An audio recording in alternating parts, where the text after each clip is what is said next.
안녕하세요. 저는 미동소방학원에서 그 관리사 필기 강의를 하고 있는 이성금이라고 합니다. 이번에 이제 동영상 촬영하는 거는 3회차 모의고사를 가지고 촬영을 하고 있고, 제가 이 촬영하는 이유는 딱 하나예요. 저희 모의고사는 이번에 판매를 하지 않아요. 그거는 그동안에 이제 문제를 가지고서, 누적된 문제를 가지고서 문제를 세팅하고 있기 때문에 아주 새로운 문제를 막 이렇게 넣거나 이러지는 못하거든요. 그래서 직강 학생들 위주로 지금 이제 강의를 하고 있고, 여러분들이 제가 보기에는 이 관리사 시험 필기를 여러 번, 그러니까 예전에 경험이 있으신 분은 굳이 이제 모의고사라는 어떤 과정을 통하지 않으셔도 되겠지만, 혹시나 만약에 이번에 관리사 시험이 처음이시면, 저희 모의고사 지금 3번 남았어요. 4월 8일. 그 다음에 4월 15일. 그 다음에 시험 직전인 4월 22일까지 3번이 남았는데, 총 6회 시험이거든요. 근데 그 중에 이제 오늘 이게 3회 시험으로서 이제 보시고, 이 3번 남은 시험을 갖다가 한 번이라도 오셨으면 좋겠습니다. 물론 비용은 내셔야 되고 n분에서 내시는 거니까. 그래서 한 번 정도는 125문항을 125분에 푸는 거를 연습을 하셔야 돼요. 근데 이게 그냥 집에서 느슨하게 푸는 게 아니라 지금 직강 학생들 속에서 같이 푸시다 보면 시험장하고 같은 어떤 느낌이 드실 거고, 저희가 또 125문제를 갖다 세팅을 저하고 이제 박상현 기수사님하고 둘이서 하고 있거든요. 그래서 그렇게 문제 구성한 걸 가지고서 이게 실전이다라는 느낌으로 한번 풀어보시는 게 굉장히 중요합니다. 그래서 시간 배정하는 거, 이런 것들을 저는 굉장히 해보셨으면 좋겠어요. 그리고 한 번도 안 하고 시험장에 가시면 사실은 이 시간 내에 문제를 풀고 마킹을 해서 끝나는 게 쉽지가 않아요. 그래서 그거를 꼭 하셨으면 좋겠고, 지금 이게 4회고 얘가 5회, 얘가 6회거든요. 근데 4회는 시험 보시고 남은 이제 뒤에서 이제 이렇게 강의에 대한 강평을 할 때 여기서는 회로를 할 거예요. 그래서 그동안에 1회부터 3회 것까지 또 이제 앞으로 구성할 회로 문제를 가지고서 박상현 기사님 강의를 하실 거고, 남은 5회하고 6회는 오늘처럼 제가 전체적인 강좌를 해석을 한다라고 보시면 돼요.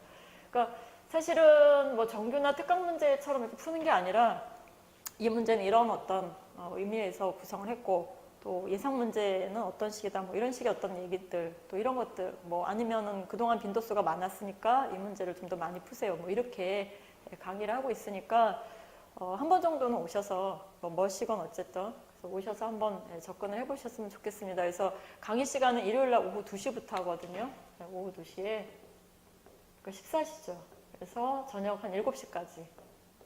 그래서 이 중에 이제 125분을 시험을 보고 남은 시간은 지금처럼 강평하니까 한번 오셨으면 해서 강의를 한번 찍어봅니다. 자, 오늘 시험 보신 3회차는 지금 2강은 직강 학생들하고 촬영을 했고요. 지금 1강은 이제 별도로 촬영하는 거니까 한번 보시면, 안전관리론부터 한번 보시자고요. 자, 1과목 구성했던 안전관리론은 사실 난이도가 높이면 굉장히 높일 수 있는 과목이에요. 그래서 쉽게 나온다고 해도 얘는 만점 받는 게 쉽지가 않고, 그래서 이제 제가 보기에는 그 남은 어려운 것들을 빼고 꼭 맞아야 될 것들을 맞으시면 될 것 같습니다. 자, 이번에 3회차로 구성했던 문제는 1번이 플래시오버의 발생 시간에 대한 내용입니다. 그래서 내장재의 관계에 대한 어떤 설명인데, 문제 1번 보시면 출력해서 한번 보세요. FOT는 왜 중요하냐면 플래시오버의 발생 시간. 자, FOT가 발생하면, 그러니까 플래시오버가 발생하면 이 공간 안에 사람이 생존할 수 없죠. 그래서 피난의 어떤 한계 시간이다라고도 얘기를 해요. 그래서 FOT는 가능한 늦게 발생하도록 그렇게 하는 거죠. 자, 그래서 1번부터 구성한 거 보면, 자, 벽보다 천장재가 크게 영향을 미친다. 왜냐하면 플래시오버는 천정의 열 축척에 의해서 발생하는 거라서 내장재를 천장, 자, 그 다음에 벽, 바닥 이렇게 순서를 정해서 한다, 이런 얘기들을 하죠. 자, 그 다음에 두 번째 가시면 이게 답이죠. 난연재료는 가연재료보다 빨리 발생한다. 아니죠. 가연재료가 더 빨리 발생하겠죠. 자, 세 번째는 좀 줄쳐서 알아두실 건 열 전도율이 작은 내장재가 빨리 발생한다. 그럼 반대로 얘기하면 열 전도율이 좀 늦은 그런 내장재를 우리는 기본적으로 플래시오버 발생 시간하고 이게 맞는 거죠. 그래서 열 전도율이 작은 내장재료가 빨리 발생한다. 그러니까 결국 열 전도율이 큰 내장재료를 설치하는 게 좋겠다라는 건데, 그리고 이제 4번에 가시면 두께를 얘기합니다. 두께가 얇은 쪽이 빨리 발생한다. 자, 그래서 얘는 예상 문제로 뭘 좀 보시냐면, 이 내장재에 대한 어떤 발화 시간을 얘기합니다. 내장재. 그래서 보통 이제 그 두께, 내장재의 두께를 고체 가연물의 두께다라고 해서 두께가 2mm보다 얇은, 뭐 얇은 내장재라고 하고요. 두께가 2mm보다 큰 거를 두꺼운 내장재로 봐요. 그러니까 뭐 내장재든 아니면 고체 가연물이든. 자, 그래서 두께가 2mm보다 작은 거일 때 발화 시간을 TIG라고 해서 계산 문제로 들어올 수 있으니까 한번 보세요. 얘는 rho CL의 열 유속의 반비례고요. 자, 그 다음에 발화 온도. 이건 발화 온도예요. 자, 그 다음에 초기 온도를 빼면 되죠. 자, 이런 공식이 있다라고 보시면 돼요. 자, 그 다음에 2mm보다 두꺼운 내장 재료에 대해서는 TIG가 발화 시간이가 초예요, 시간. 자, 이 시간은 C라면 이제 상수가 필요하고요. KROC라고 얘기합니다. KROC의 비례. 자, 그 다음에 연료속 Q의 도트. 자, TIG 마이너스 TM1. 뭐 기술사 공부하신 분들은 공식 워낙 많이 하는 건데 관리사만 가지고 공부하셨던 분들은 이런 것도 좀 약간 어렵게 느껴져요. 그래서 지금은 뭘 보시냐면 자, 발화 시간은 이게 이제 발화 시간이잖아요. 내장재의 발화 시간은 가능한 길어야 되죠. 그렇죠? 그래야 내장재로서의 역할이니까. 자, 그래서 보시면 알겠지만 그러니까 얇은 내장 재료는 보시면 LOC라고 해서 이게 열 용량이거든요. 열 용량과 비례해요. 그래서 열 용량이 클수록 발화 시간이 길어져요. 그러니까 내장재의 어떤 말문제로 보면 열 용량이 커야 한다 이렇게 얘기하는 거죠. 열 용량이 커야 한다. 자, 그 다음에 두께예요. 두께는 어때야 된다? 그렇죠. 두꺼워야겠죠. 두께는 두꺼워야 된다. 자, 그 다음에 여기는 요 KROC는 뭐 열관성이라고도 하는데 어쨌거나 여기는 얘 K예요. K. 얘가 열 전도, 열 전도율이죠. 율. 개수 뭐 이렇게 얘기해서 우리 왜 전도대류 복사해서 전도 때 배웠잖아요. 열전달 이렇게 얘기합니다. 열전달이 커야 한다 이렇게 얘기하는 거. 그래서 내장재의 말문제의 어떤 개념으로도 공식이 필요하고 뭐 유속과는 연료속과는 서로 반비례인 거는 아시겠죠? 연료속이 크면 빨리 불이 붙겠잖아요. 그렇죠? 서로 반비례 이렇게 찾으시면 될 것 같습니다. 자, 아래 공식 외워서 같이 외우면 좋고 어쨌거나 이 위에 공식은 조금 기억해 두세요. 그래서 LOC하고의 어떤 관계는 서로 비례다. 또 이거는 연용량이라고 해서 따로 또 얘기하기도 합니다. 그래서 연용량과도 비례다. 자, 두께는 두꺼울수록 발화 시간이 길어진다. 이런 식으로 해서 한번 예상 문제도 한번 보시죠. 자, 문제 2번은 중요 표시를 하셔서 거의 매번 출제됐다고 보시면 돼요. 그래서 화재 하중은 기본적인 우리가 이제 화재 가혹도라는 걸 계산할 때도 필요한 요소다 보니까 잘 나오는 것 같습니다. 자, 계산할 수 있도록 체크하시고. 자, 문제 3번도 요즘 추세는 되게 잘 나오는 시험 문제예요. 그래서 문제 3번에 보시면 자, 화재 성장 속도라는 걸 얘기합니다. 그러니까 우리 화재 곡선에서 보면 성장기, 거기를 생각하시면 돼요. 자, 화재 성장 속도에 분류해서 약 1메가와트의 열량에 도달하는 시간이 75초인 거. 이건 찾으면 되는 거니까 안 어려운데. 자, 여기가 이제 성장 속도의 Q라고 보시고 여기는 시간이에요. 초를 가지고 얘기합니다. 자, 이 성장 속도는 이렇게 2차 곡선으로 올라가요. 근데 이제 우리가 화재라고 보려면 대략 어느 정도의 열량을, 열 방출률을 얘기하냐면 원래는 1055kW거든요. 근데 이제 메가와트로 지금 줄여서 약 1메가와트라고 얘기한 거예요. 자, 여기에 도달하는 시간이 빠른 거. 그래서 지금 해설에 보시면 울트라 패스트 이런 거 보이시죠? 해설 같이 놓고 보세요. 자, 그래서 울트라 패스트인 어떤 가연물, 뭐 인화성 유리나 이런 것들은 75초에 도달을 합니다. 자, 얘가 지금 좀 약간 느려지면 딱 2배로 올라가요. 그래서 150, 300, 600 이런 식이죠. 자, 이게 느리면 느릴수록 좋은 거죠. 왜냐면 지금 보시죠. 이게 올라가면 최성기에 있어서 온도에 도달하는 거거든요. 그래서 빠른 시간에 최성기가 오는 거죠. 자, 150초, 그 다음에 300초, 자, 그 다음에 600초예요. 이거 암기하세요, 시간. 그래서 지금처럼 그냥 단순하게 물어보면 찾으면 돼요. 울트라 패스트, 그쵸? 패스트, 뭐 미디움, 슬로우 이런 식으로. 자, 근데 여기서 하나 더 들어오는 공식은 뭐냐면 Q는 이 곡선을 뜻하는 게 알파 t의 제곱이에요. 그래서 시간의 제곱 이렇게 얘기합니다. 시간의 제곱 곡선이다. 자, 여기서 이 알파를 지금 이걸 구하는 거예요. 기울기를. 그래서 얘를 구하라 그러면은 이게 이제 기출이라서 알파를 구하라 그러면 알파는 이거 이항하면 됐죠? t의 제곱, 그쵸? Q. 그래서 제시된 어떤 단위에 따라 움직이시면 돼요. 그러니까 예를 들면 지금 이 시험 문제라면 1메가와트를 줬으니까 여기다 1메가와트를 넣어봐요. 자, 그 다음에 시간에 대해서는 지금처럼 울트라 패스트에 있어서의 알파를 구하라. 그럼 75초를 넣겠죠. 단위는 초의 제곱. 그래서 나오는 수치. 작아요, 수치가. 계산하시면. 자, 제가 메가와트 넣고 계산했을 때가 0.00017이 나옵니다. 단위가 그러면 요거 메가와트를 넣으시면 메가와트 퍼 세크의 제곱이 될 테고, 만약에 시험 문제에서 킬로와트로 물어보면 킬로와트로 넣으면 되겠죠. 그래서 이런 것까지 구할 수 있으셔야 돼요. 자, 요게 성장기에 있어서 굉장히 중요한 공식이니까 체크해 두셔서 문제를 푸시죠. 자, 그래서 2번, 3번은 화재역학 부분에선 조금 중요도가 있어 보입니다. 체크하시고. 자, 그 다음에 문제 4번으로 가보시면, 자, 다음 중에 최소 발화 에너지에 관한 설명으로 틀린 거. 자, 나머지 문제는 어렵지 않아요. 말 문제니까 찾으세요. 자, 최소 발화 에너지는 압력이 증가하면 좀 작아지죠. 그래서 압이 높은 상태에서 발화 에너지를 측정하면 낮은 에너지에서 불이 붙는 거예요. 자, MI라고 얘기합니다. 자, 근데 최소 발화 에너지에 대해서는 4번으로 내려가 보시면, 자, 유속이 증가에 따라 낮아진다. 잘못된 거죠. 유속이 증가하면 난류 흐름이 되는 거잖아요. 그러면 높아져요. 에너지가 많이 필요합니다. 자, 그래서 최소 발화 에너지는 일단은 4번에 있는 문제를 푸시고, 자, 그 다음엔 하나를 보세요. 이런 그래프. 기출인 그래프인데 최소 발화 에너지를 나타내는 그래프거든요.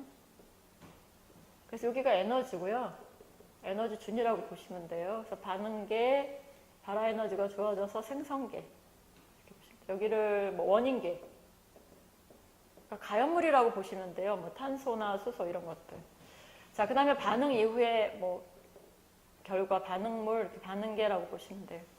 자, 반응 이후에 있어서의 물질은 뭐 CO2가 나온다거나 H2O 이런 것들을 생각하시면 되겠고, 자, 여기 원인계인 가연물의 에너지 준위가 높여서 발화 에너지는 이만큼이 주어져야지만 우리가 얘기하는 H나 OH계가 나오는 거예요. 그래서 이걸 우리가 MI라고 얘기합니다.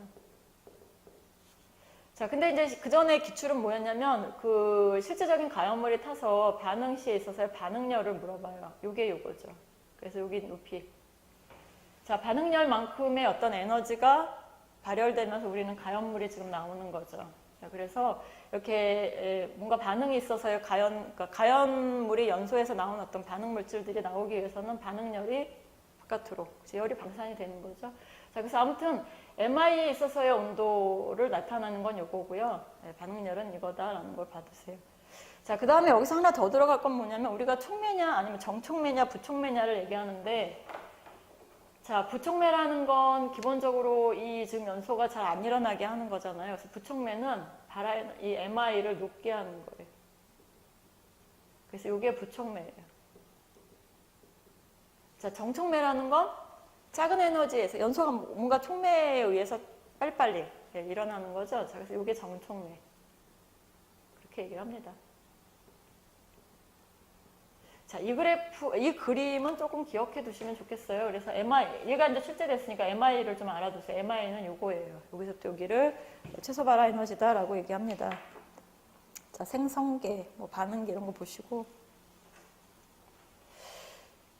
아, 요거를 생성계. 자, 보시죠. 생성계.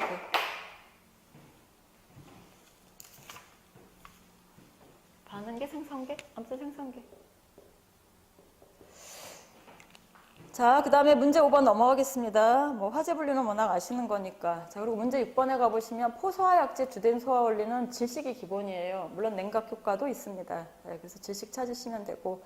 자, 문제 7번으로 구성했던 거는 이제 방화문에 대한 내용인데, 여러분들 방화문은 기본은 갑정 방화문이 이제 뭐 거의 대세죠. 근데 을정 방화문을 설치할 수 있는 게 우리 소방하고 건축에서 유일하게 한 군데가 있죠. 그게 을정 설치가 가능한 곳이 특피계단이죠, 을정. 그래서 특별 피난계단에 계단실 출입구. 여기가 을정이 가능해요. 물론 갑을 두면 뭐 좋은 거고, 을정도 가능하더라, 이렇게 보시고. 자, 갑정방화문에 대해서는 우리가 기억해야 될 거는 뭐 비차열 1시간이다. 다 알고 계신 건데, 1시간 이상의 성능을 확보해야 되는데, 차열이 들어왔잖아요. 근데 차열은 지금 해설에 가보시면, 대피 공간의 갑정 방화문에만 지금 성능을 요구하고 있어요. 그래서 30분 차열에 대한 어떤 그런 성능을 요구한다. 한번 봐두시면 될 것 같습니다. 자, 문제 8번은 지하층에 있어서의 비상탈출구인데 기출이기도 하고 잘 기억하셔야 돼서 수치들 암기하시면서 외워주시고요.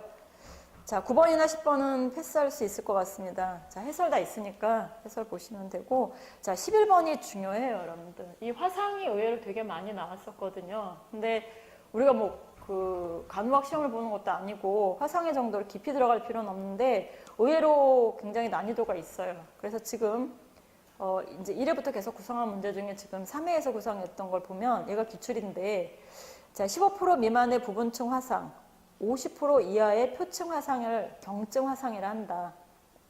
그렇대요. 그러니까 이렇게 보셔서 암기하시고, 자, 그 다음에 두 번째 가보시면 표피, 또 진피도 손상을 입은 화상을 3도라고 하는데 저는 달달달은 안 해도 이 정도는 갖고 가요. 그래서 표피가 있고 그 아래 진피가 있대요. 우리 이제 사람 피부. 자, 그 다음에는 피하 지방이 있고 그 아래 뼈가 있겠죠. 자, 그래서 어떻게 하냐면 표피가 화상을 입는 걸 우리가 기본적인 1도, 자, 진피는 2도, 피하 지방까지는 3도, 뼈까지는 4도 이런 식으로 대략 알아두시죠. 대략. 자, 그래서 우리가 표피에 대한 어떤 1도 화상은 홍반성이라고 그러죠. 약간 빨갛게 되는 거. 자, 그렇고 수포가 생기면 2도 화상 이런 식으로 공부하시잖아요. 근데 거기에 요거까지만 더 추가하시면 될 것 같아요. 자, 나머지는 해설 참고하셔서 암기하시면 될 것 같습니다. 자, 그 다음에 문제 12번 내려가셔서, 자, 나머지 여러분들 그 11번에 지문으로 주어진 거 꼭 읽어보세요.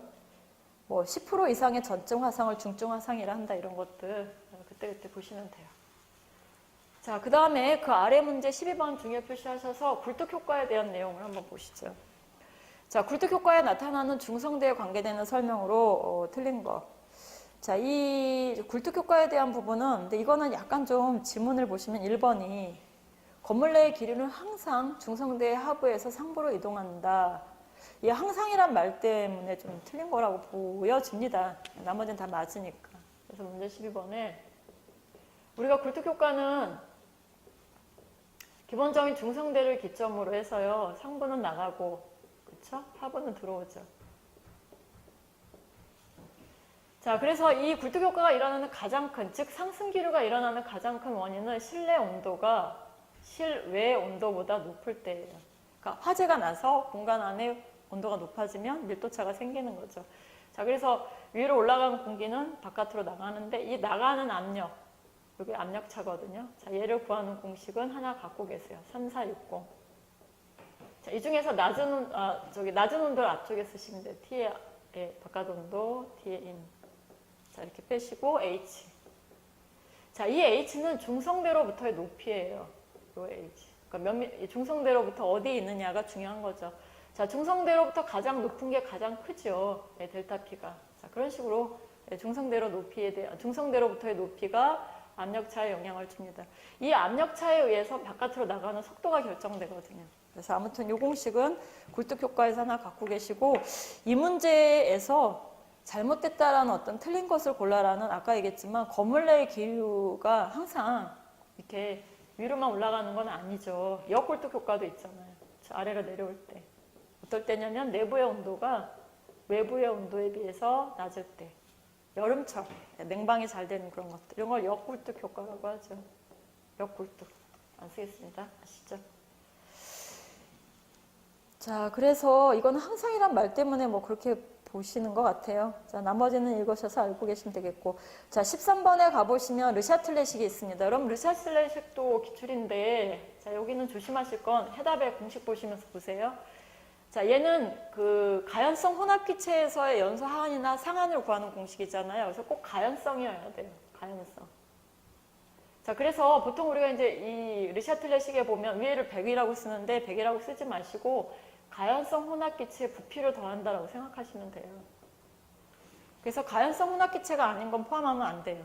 질소나 공기나 이런 것들은. 자, 그래서 가연성 혼합기체 부피가 들어가고 첫 번째 기체에 있어서의 L1분의 V1 이런 식으로 더하시면 돼요. L2분의 V2 LN의 VN 보통 이제 3개까지 많이 구하죠. 자, 그래서 아무튼 요거는 100이 아니라는 걸 기억하시고, 자, 이 문제는 아세틸렌, 메탄, 에탄 더한 게 100이라서 100을 풀 수 있고요.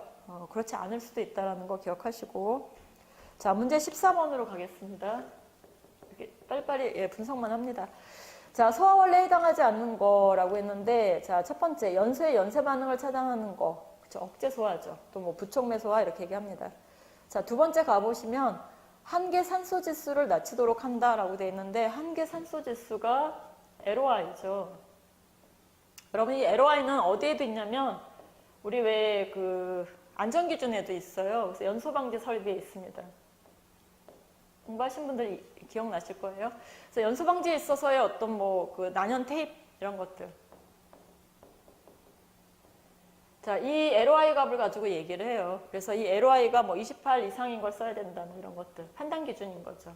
그래서 난연 성능을 판단할 때 이 LOI를 가지고 하고, 이 LOI는 공식을 조금 갖고 계세요.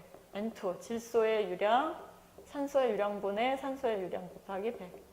이렇게 구하는 거예요. 자, 그래서 LOI에 대한 이 공식, 뭐, 안전기준에 있으시니까 한번 참고해 보시고, 자, 여기서는 한계 산소 지수를 낮추도록 한다. 아니죠. 가능한 높이는 거예요. 무슨 얘기냐면 해설 보세요. 어떤 가연물이 뭐 섬유가 됐건 뭐 난연 테이프이 됐건 그 가연물이 탈 때 필요로 하는 산소의 농도를 얘기하는데 가능한 농도를 높게 세팅해버리면 일반적인 산소인 농도에서는 연소가 일어나지 않는 거거든요. 그러니까 잘 안 타게끔 해서 LOI를 높이는 거예요. 그래서 LOI는 지금 보시면 알겠지만 이상이에요, 이상. 네, 그런 식으로 갖고 계세요. 자, 산소 한계 지수라고 하고 거기 그 해답에 가시면 첫 번째 줄 치시면 돼요. 자, 이거 시험할 때 가연물을 수직으로 해서 가장 윗부분에 착화를 하고 거기에 이제 산소랑 질소를 계속 유량으로 흐름을 주거든요. 자, 그래서 우리 왜 이 공식 국가화재 안전기준과 살펴보시면 얘가 최소값이에요, 최소 유량. 단위가 리터/퍼 분입니다. 자, 얘도 최소 유량이고. 그래서 가연물에 공급하는 최소 유량들을 가지고 질소와 산소를 가지고서 푸는 거다, 계산하는 거다, 이렇게 보시죠. 자, 나머지는 어렵지 않으니까 풀 수 있으세요. 자, 15번은 오늘 직관학생들이 의외로 많이 틀려서 깜짝 놀랐어요, 여러분들. 이거 복사에너지잖아요. 절대 온도의 4승비다. 잊지 않으셔야 됩니다. 갖고 계시고. 자, 그 다음에 16, 17은 여러분이 풀 수 있으시고, 18번이 이번 오늘 직관학생들 중에 많이 틀리셨어요. 자, 18번째는 말이 조금 애매해서 그런 것 같아요.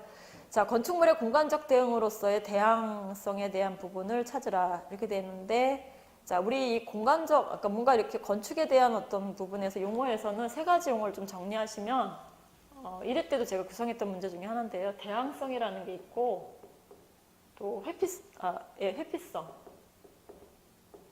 자, 그 다음에는 뭐 도피성, 이런 세 가지로 얘기를 해요. 자, 대항성이라는 이 표현은 대항성입니다. 자, 설비적인, 아까 건축적인 부분이 있고, 대항성 대응에 대해서는 공간적인 부분이 있고 설비적인 부분이 있어요. 좀 대항하다는 느낌으로서 한번 생각해 보세요. 그래서 공간적인 대항에서의 어떤 부분은 뭐 내화구조 이런 것들이에요. 여러분들이 내화구조는 주요구조부를 내화구조로 하잖아요. 그렇죠? 그러니까 뭐 차열이나 차염성 외에 구조적인 안전성 이런 것들을 요구하고 있으니까 뭔가 화재가 났을 때 버티고 대항하고 이런 느낌들을 이해할 수 있으실 거고요. 자, 설비 부분은 우리 소방 부분이 되게 크죠. 소방 설비는 다 설비 개념이니까. 자, 그 다음에 회피성은 내장재 같은 것들을 얘기해요. 그래서 거기 몇 개 나열이 돼 있어요. 여러분들 해설에 가보시면, 자, 해설 보시죠. 자, 거기에 보시면, 해설에는 크게 없네요. 여러분들 거기 문제에서 그냥 보세요. 18번에 보시면, 자, 1번 지문이 지금 얘기하는 공간적 대응으로서의 대항성입니다. 자, 그래서 내화 성능, 1번 지문 보세요. 방화구획 이런 것들이에요. 자, 그 다음에 동그라미 2번에 가보시면 건축 내장재의 불연화, 난연화 이런 거 있죠. 뭐 불연화, 난연화 이런 것들은 난연성 이런 것들은 회피성 대응이라고 보는 거예요. 자, 그리고 뭐 3번 말고요. 4번에는 없네요, 특별하게. 자, 이 도피성 대응은 어떤 걸 얘기하냐면 피난 계획 같은 거를 도피성 대응이라고 표현하는 것 같아요. 그래서 이렇게 세 가지로 구분하셔서 문제 나오면 맞을 정도로만 들어가시는 걸로 보십시다.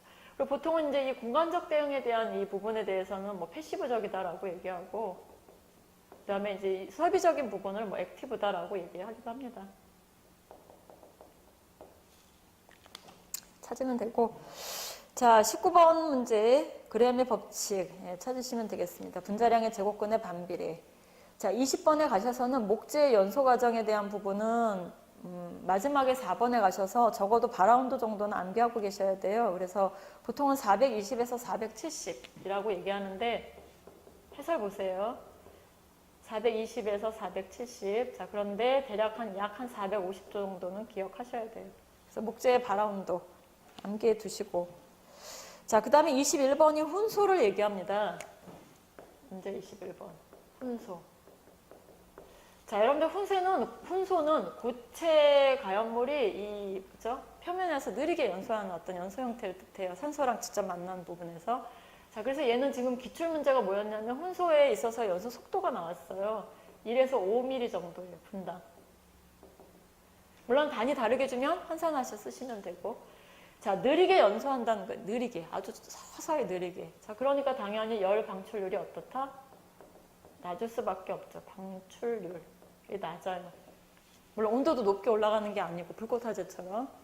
자, 그 다음에 이 훈소는 일반적으로 이렇게 느리게 연소하기 때문에 낮은 산소 농도에서도 연소 가능해요. 그래서 산소 농도를 낮추는 질식 효과가 일반적인 어떤 그런 불꽃 화재보다는 좀 덜한 거죠. 왜냐하면 산소가 조금 있어도 연소를 계속할 수 있으니까. 자, 그래서 이러한 어떤 훈소의 연소를, 즉 예를 들면 이제 신부화재도 일종의 훈소인데 그걸 끄기 위해서 우리는 뭐 설계 농도 유지 같은 걸 합니다. 설계 농도 유지 시간. 그래서 쉬운 예로는 여러분들 우리 왜 CO2 소화 설비할 때 한번 생각해 보세요. CO2 소화 설비를 적용할 때 신부화재는 7분을 적용해요. 그리고 표면화재, 유류잖아요. 얘는 1분을 적용해요.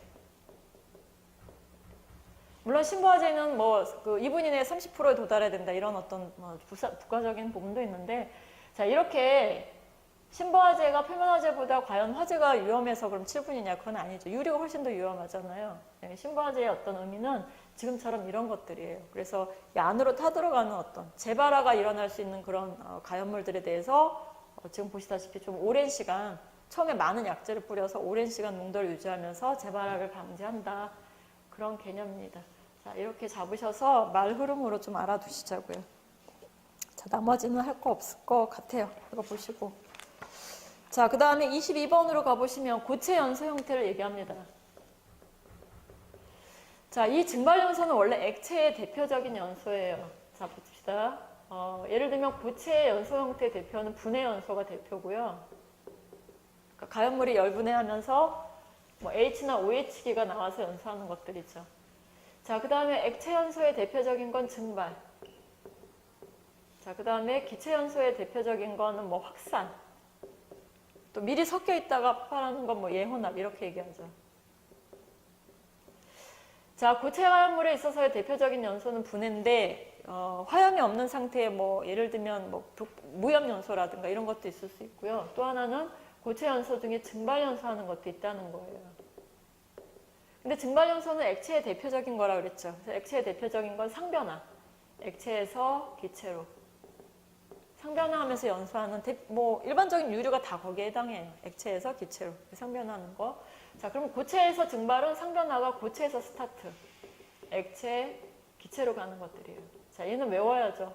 그래서 고체, 액체, 기체로의 상변화에 대한 증발 연소는 뭐 양초라든가 황이라든가 나프탈렌. 자, 교재 해설에 있습니다. 그래서 나프탈렌 외워두세요. 황 이런 거, 양초. 그래서 그게 지금 출제가 된 겁니다. 자, 증발연소에 해당하는 거 1번에 보이시죠?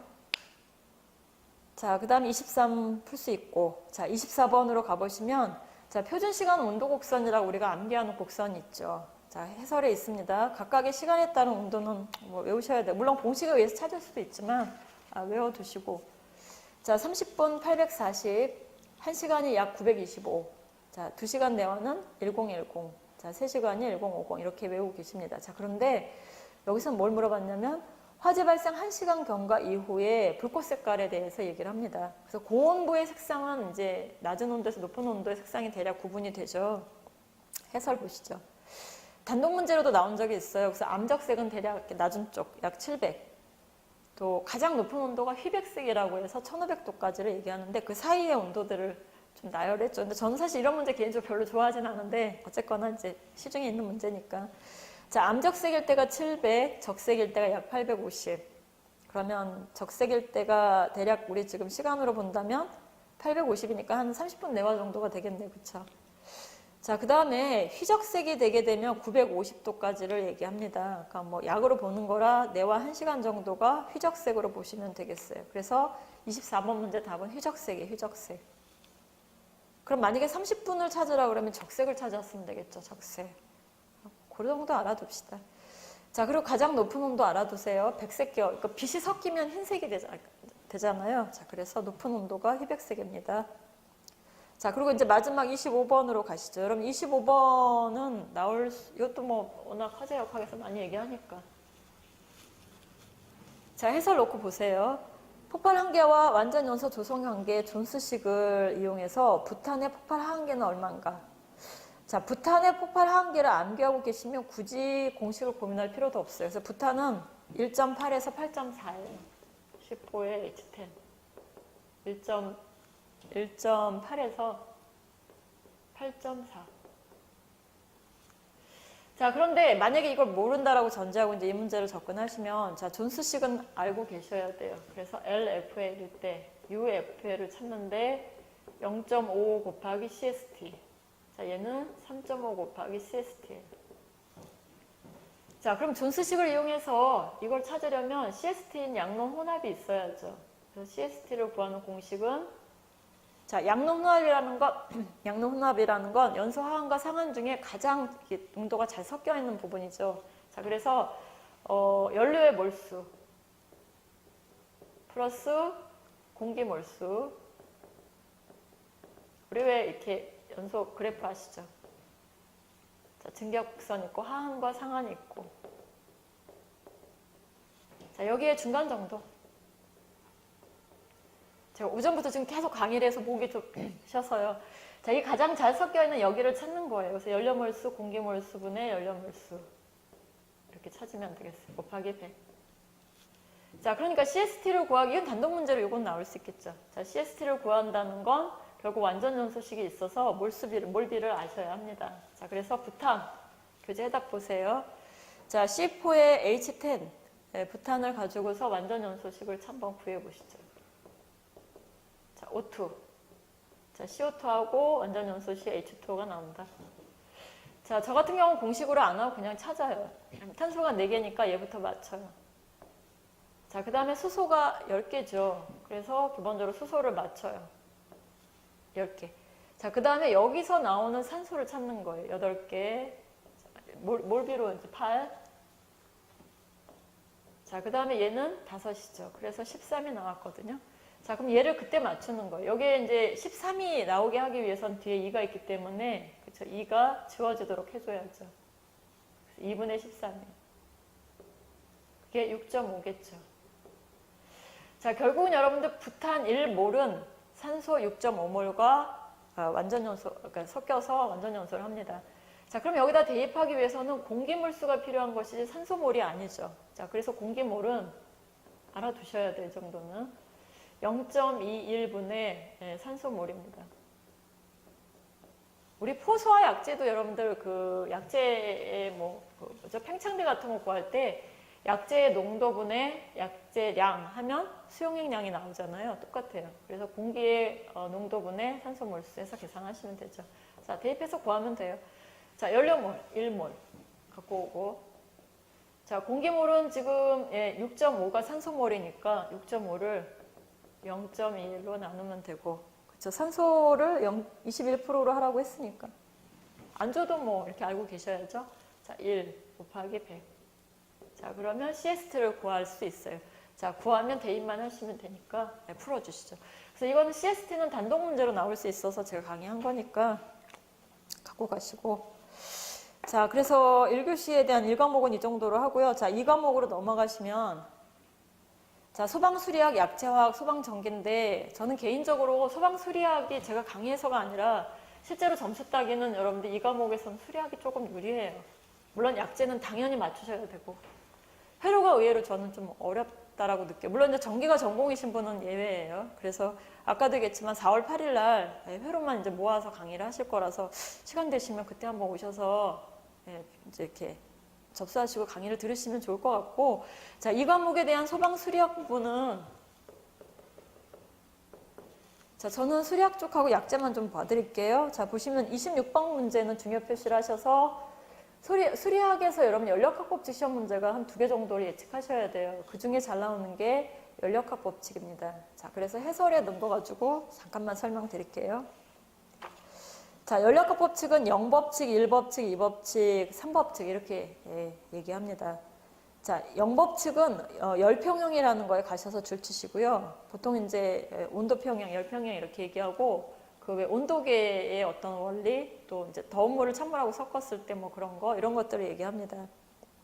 그 정도 알아두세요. 열평형. 자, 연력학 1법칙은 에너지 보존이에요. 1에서 열로, 열에서 1로 보존된다. 이렇게 얘기해서 우리 왜 단위환산도 할 수 있는 거죠. 예를 들면 1kcal, 1kJ은 뭐 4.18kcal. 반대참. 1kcal는 4.18kJ. 단위환산을 할 수 있다라는 거예요. 그래서 뭐 그런 의미에서 필요하고. 자, 그 다음에 세 번째 가시면 연력학 2법칙이 있습니다. 연력학 2법칙은 1법칙이 아니다라는 거죠. 위배가 된다. 완전히 보존되지 않는다는 거. 일과 열은.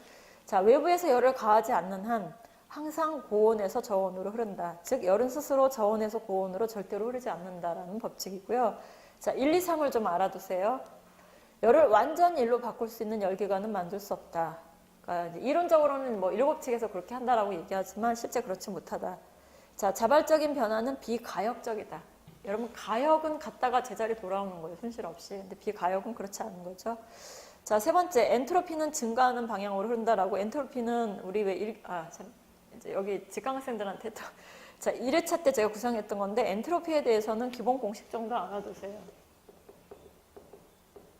자, 보통은 DS라고 표현을 해서 온도를 고려합니다. 자, 내부 에너지 플러스 P의 dV. 자, 얘는 온도를 열량에 있어서의 변화값을 나눈 것을 얘기한다. 이거보다는 커야 된다라는 거예요. 엔트로피는. 자, 증가하는 방향으로 간다라는 거 갖고 계시고. 자, 연력학 3법칙에 대해서는 절대 온도를 가지고 얘기합니다. 어떤 방법으로도 어떤 개를 절대 0도에 이르게 할 수 없다. 이렇게 해서 연력학 법칙 나오면 찾으면 되는 거 정도를 가시세요. 자, 27, 28, 29번은 어렵지 않아서 풀 수 있고요. 하나를 보시면 여러분들 28번을 보시면 표면 장력 가지고 얘기하는 게 있어요. 자, 표면 장력은 수리학에서 나오는 문제 중에 빈도가 있어요. 그래서 표면 장력은 시그마라고 하고 우리 소방에서는 표면 장력을 낮춰야 소화력이 높아진다 이렇게 얘기하거든요. 그러니까 뭐 포소화약제가 대표적인 거예요. 포소화약제는 물의 표면 장력을 낮춰서 소화력을 높이는데 자, 이 표면 장력 공식은 4분의 델타 PD입니다. 자, 외우세요. 자, 그 다음에 비누의 표면 장력은 물의 표면 장력의 반이에요. 그래서 얘의 반이니까 8분의 델타 PD겠죠. 자, 그래서 표면 장력은 지금 단위 넣어보시면 알겠지만 길이당 힘이에요. 길이당 힘. 구체가 가장 표면 장력이 크죠. 그렇다는 거 기억하시고 일반적으로 물의 표면 장력은 좀 알아두세요. 그래서 물의 표면 장력은 72다인입니다. 크지가 않아서 작은 단위를 써요. 다인 퍼센트. 그리고 이 물의 표면 장력을 낮추는 거예요. 포소화약제를 넣어서 점점 낮춰서 뭐 수성막부까지 이렇게 뭐 밝은 물처럼 흐르는 정도의 어떤 막을 만드는 겁니다. 자, 표면 장력에 대해서는 갖고 계시고 낮을수록 좋다라는 거예요. 소화력을 높인다. 자, 그 다음부터는 회로입니다. 그래서 아까 얘기했듯이 박상규 기사님한테 들으시는 걸로 하시고 자, 41번에 가셔서 몇 개만 더 합시다. 문제 41번에 가시면 중간은 회로 문제예요. 자, 41번에 가시면 국가화재 안전 기준에 들어있는 건데 안전기준상 가연성 액체 또는 가연성 가스니까 표면화재죠. CO2에서 보면. 자, 이러한 표면화제에 필요한 이산화탄소 소화약제의 설계 농도에 관한 기준으로 옳지 않은 거라고 해서 국가안전기준의 NFSC 뒤쪽에 가시면 표가 하나 있습니다. 자, 이 표를 가지고 문제를 구성하는 거예요. 자, 근데 거기 보시면 설계 농도를 34%를 기준으로 해서 보정 개수를 넣도록 그래프가 되어 있어요. 우리 안전기준에 보시면. 자, 그래서 이 34%에 나오는 근거가 약제의 농도를 구하는 공식이죠. 자, 얘는 한 문제 정도 예측하셔야 되는 굉장히 중요한 공식이에요. 가스계에서. 자, 일반적으로 산소 농도를 15로 낮춥니다. 21에 21-O2를 15로. 계산기 넣어서 해보세요. 자, 그럼 얼마라고 나오는데 얘는 이론 농도예요. 그래서 우리는 이 이론 농도에다가 안전율을 좀 넣어서 1.2의 안전율을 넣어서 약 34를 만들어요. 그럼 딱 안 떨어져요. 그냥 대략이라고 보세요. 대략. 자, 이렇게 34%를 만든 얘가 바로 설계 농도예요. 설계 농도. 자, 그래서 CO2 소화 설비는 이 설계 농도를 34의 어떤 기준으로 보고 테이블을 만들고요. 자, 얘보다 농도가 더 높아지는 어떤 지금 같은 그런 가연물들. 자, 그 해설에 보시면 나오는 가연물들 쭉 있죠. 수소, 뭐 아세틸렌 이런 거, 불 끄기 쉽지 않은 것들입니다. 자, 이런 것들은 설계 농도를 더 높여서 약재를 많이 넣어서 계산을 하라 이런 의미가 들어있어요. 자, 그래서 보시면 그 표에 가장 높은 게 수소예요. 75%. 또 뭐 예를 들면 아세틸렌은 66% 이런 건데 얘를 외워서 풀게끔 했습니다. 자, 석탄가스랑 천연가스는 37%예요. 설계 농도가. 그리고 옆으로 가보시면 자, 에탄이 여러분들 우리 기사 같은 경우에는 실기 문제 출제가 돼요. 40%예요. 40%. 자, 그 다음에 설계 농도가 34%는 보정 개수가 1이어서 크게 의미가 없어요. 자, 우리 국가안전 그래프 보시면 이렇게 생긴 그래프 본 적 있으실 거예요. 모는 종이처럼 된 거. 스타트가 34예요. 여기 설계 농도. 그래서 34일 때는 1이에요. 보정 개수가. 그리고 뭐 이렇게 좀 농도를 좀 높이면은 보정 개수가 이제 점점 올라가겠죠. 그래서 이런 식으로 되어 있는 그래프하고 이 표인데 그래프는 이 모는 종이 뭐 굳이 우리가 찾을 필요가 없죠. 그래서 표에서 암기하셔서 문제를 푸는 거다라는 걸 생각해 두시면 좋겠어요. 역으로도 나올 수 있겠죠. 예를 들면 설계 농도를 74로 할 때 산소 농도는 얼마냐. 그럼 아까 그 공식 21에 21-O2 곱하기 100에 여기가 74가 들어가면 되겠죠. 그렇죠? 그래서 O2 찾으면 되고. 자, 그리고 42번으로 갑니다. 기출입니다. 기출. 자, 수평 원간에 물이 충만하여 흐르는 정상 유동의 가와 나 지점의 유속비가 V2분의 V1일 때. 자, 그 다음에 이거를 직경비로 물어봅니다. 자, 뭐 이거는 여러분 많이 아시는 공식이죠. 자, Q는 AV. 최정유량 공식이죠. 자, 그래서 우리 사실은 소방은 이것만 있어도 웬만한 공식 다 접근할 수 있으시죠. 자, Q는 A1, V1은 A2, V2. 얘가 일정하다. 이렇게 보죠. 자, 그래서 서로 반비례해요. 면적이 크면 유속이 작고, 뭐 이렇게. 그러니까 지금 보시면 유속비를 줬는데 V2분의 V1이에요. 자, 그러니까 면적은 반비례죠. 자, 그래서 A1이 아래로, A2가 위로. 근데 이게 없어요. 직경비로 물어봤으니까 직경비로 바꿔요. D1의 D2의 즉. 4분의 파이 D자승이니까. 자, 답은 1번에 있습니다. 찾으시고. 자, 43번 같은 동력 구하는 문제는 못 구하시면 안 되겠죠. 잘 구해내시면 되겠고. 자, 44번 문제는 압축 공기용 탱크에 있어서의 내부 온도가 20도이고 계기압이 345를 줬어요. 자, 계측기압에다 언더라인 치시고요. 자, 이상기체 가정하에 탱크 내의 공기의 밀도는 얼마인가를 물어봤고 대기압은 101.3을 줬습니다. 그리고 언더라인 칠 건 공기의 기체 상수를 준 거예요. 공기의 기체 상수. 자, 우리가 일반 기체 상수는 외우고 계시잖아요. 그렇죠? 그래서 이렇게 뭐뭐의 기체 상수를 줬을 때. 자, 이거 44번 보세요. 제가 문제 분석하면 이 이상기체 상태 방정식은 꼭 한 문제씩은 나와요. 어떤 형태로든 간에. 자, 44. 자, PV는 NRT라고 합니다. 자, 이때는 이 R은 0.08이나 8314라고 해서 우리가 이제 일반 기체 상수로 써요. 보통 이제 0.08을 제일 많이 쓰죠. ATM으로 시작하는 거. 자, 이 일반 기체 상수는 지금처럼 기체에 있어서의 어떤 상수를 준 게 아니라 기체 분자량으로 이걸 계산하게끔 하는 거라서 자, N이라는 몰수를 풀어요. 그렇죠? 분자량분의 질량 RT. 이건 몰수니까. 자, 그럼 질량을 옆으로 넘겨요. 이렇게. 실전 대비라서 그럼 자세한 설명은 제가 못 드리고요. 자, 얘는 밀도의 역수라서 로우분의 1이 됩니다. 그리고 M의 RTL.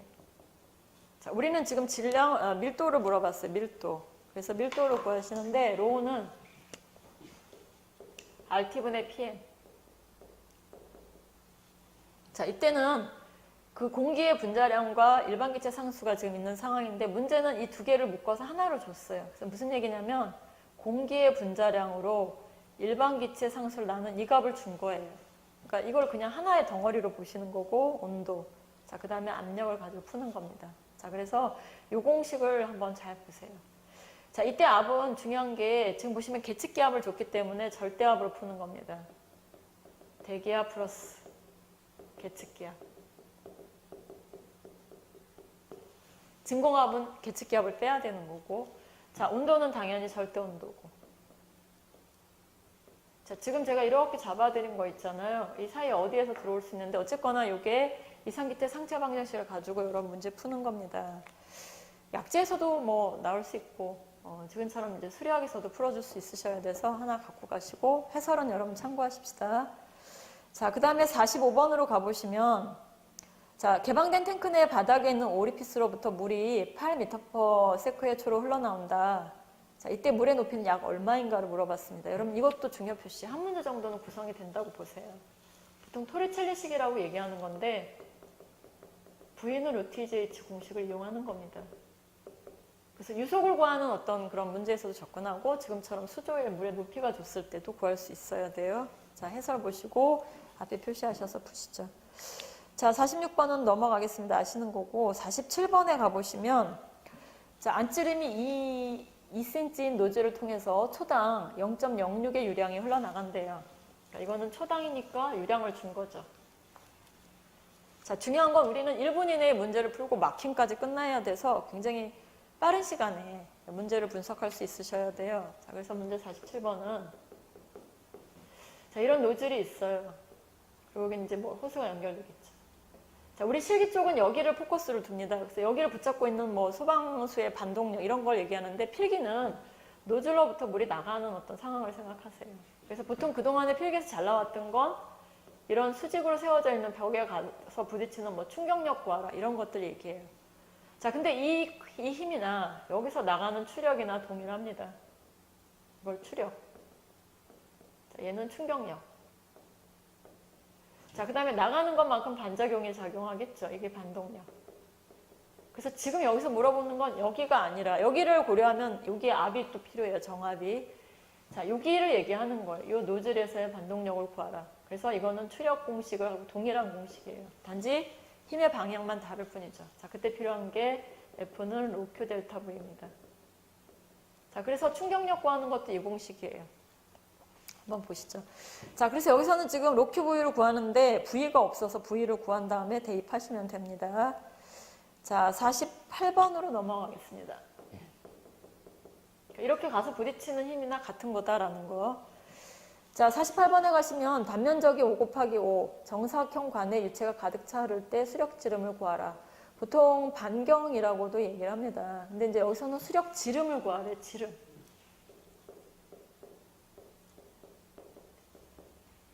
자, 그러면 이 수력 지름, 이거는 수력 반경을 구한 다음에 구하는 건데 우리가 이제 패스로이냐 아니면 개수로이냐를 가지고 풀어요. 자, 패스로와 개수로는 문제에서 주면 좋겠지만 그렇게 안 주고요. 지금처럼 5 곱하기 5 그러면 패스로예요. 자, 얘는 보통 폭이라고 줘요. 폭이 5, 뭐 높이가 5 이렇게.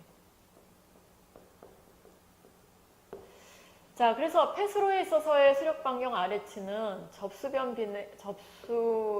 길이분의 면적이죠.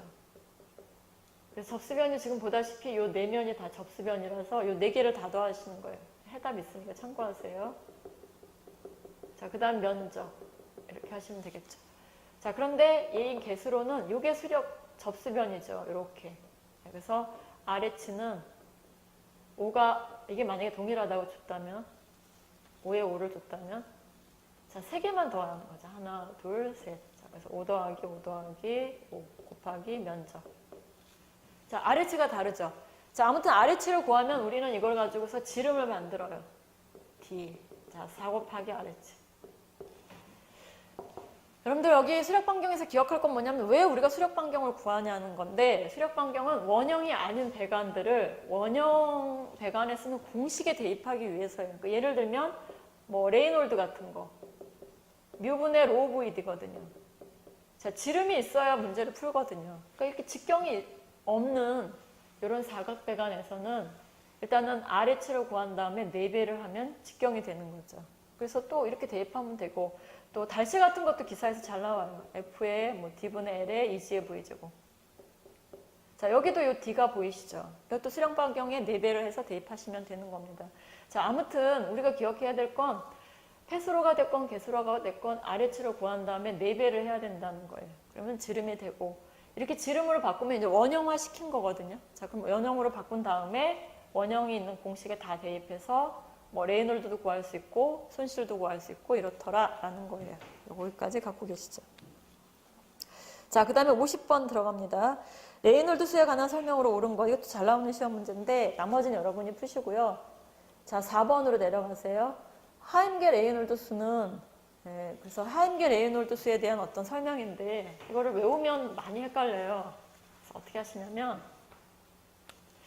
레이놀드를 두고요. 우리가 2100 또는 2000보다 크거나 4000보다 작은 이 지점. 이걸 우리가 이제 천이구역이라고 하거든요.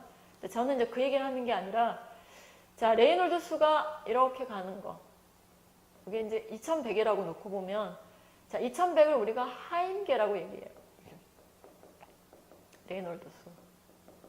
자, 하임계 레이놀드 수인 2100이 뜻하는 건 이렇게 화살표를 표현하세요. 그럼 난류에서 측류로라는 뜻이에요. 난류에서 측류로.